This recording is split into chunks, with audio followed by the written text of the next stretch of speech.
Scooby-Dooby-Doo, where are you? We got some work to do now.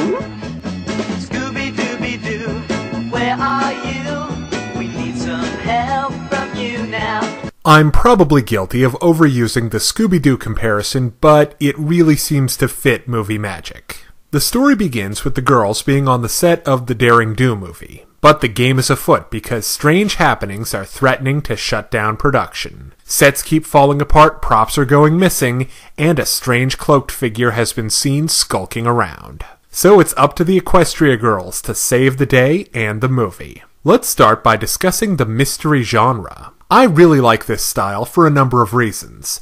First off, it allows for main character focus while still allowing the villain to be a palpable influence on the story. It accommodates large amounts of expositional dialogue. Indubitably, my dear Private.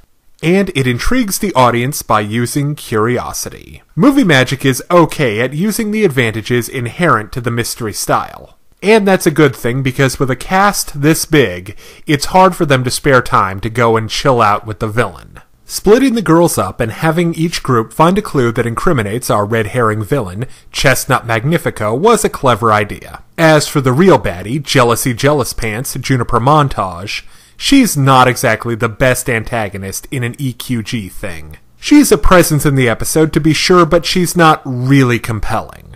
Petty jealousies do not a great villain make.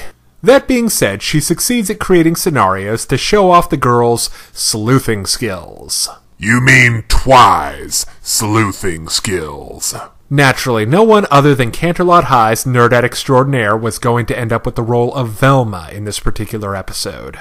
But she gets a decent amount of assistance from Rainbow, who's super gun-ho about tracking down the culprit, and Pinky, who's a whiz at following trails of pudding, 'cause that's a helpful skill.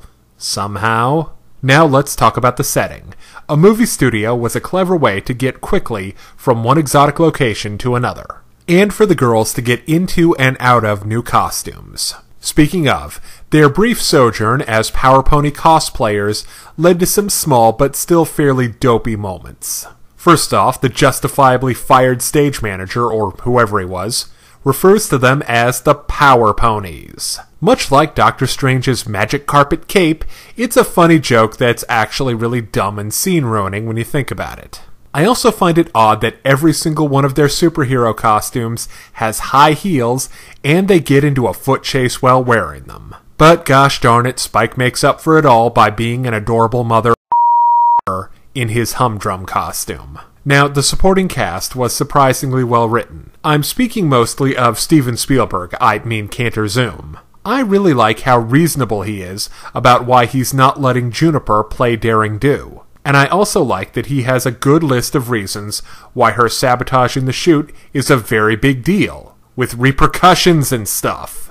Finally, I have to mention all the shoutouts and references, like the Ark of the Covenant, Pinky's Knight Rider slide, and the Final Frontier. Okay, now it's time to break down the good and the bad in Equestria Girls Movie Magic. On the good side, this is a neat little mystery that lets the girls strut their stuff, and it's set in a cool location to boot. On the downside, Juniper Montage is a rather forgettable villain, and the mystery itself didn't need Twilight's deductive powers to crack. Seriously, Sweetie Belle could probably have worked this thing out.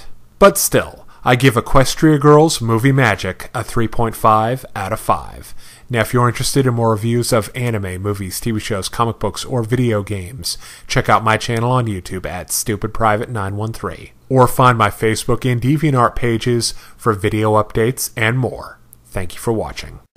Hey kids, today's show is brought to you by the letter 4 and the number potato! I'm a stupid private.